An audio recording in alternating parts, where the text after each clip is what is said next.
Kemudian durian sudah hadir. Betul. Durian. Mas turun ya. Betul-betul dia ni siapa? Ya, yang membeli durian. Kepala me. Durian tangsi. Tangsi Belgi. Sudah darah.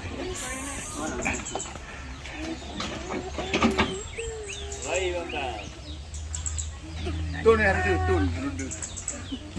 Tadi Pak, pilih terus tadi. Ini kami membuka durian. Bismillahirrahmanirrahim. Dia Prabowo. Bentar lagi kan meja-meja itu belah. Ini. Ini. Tidak. Ada sedikit panjang. Ini manis. Ini manis.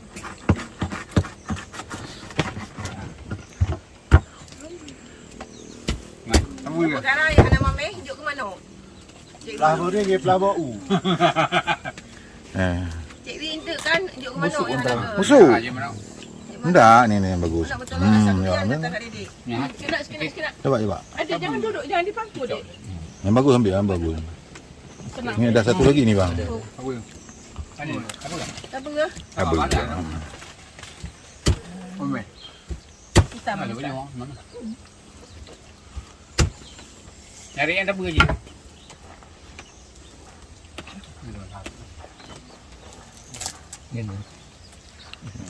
Ni Ratu Duren. Makan aja yang tawar, yang tabu dengan alasan kurang suka manis.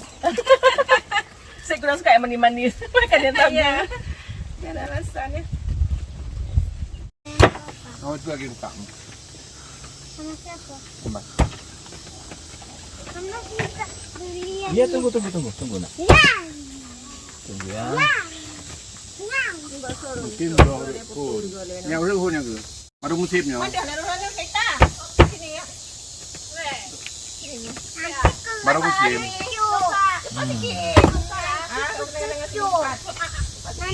Memang hibah mamanya. Dengan apa tuh? Yang ke Mamanya Oh, kan sama dikasih malam, makanan oh. enak, tengah malam akan bangun. itu Tapi kok durian Tapi tetap belum marah. Kakak beli 150. Oh, bukan kayak gitu di sini ada. Gimana? Ini bijinya. kuning. Tempat tadi berhenti tadi. Oh, kuning. kali dia. Oh, sana. Sama di dalam. Eh,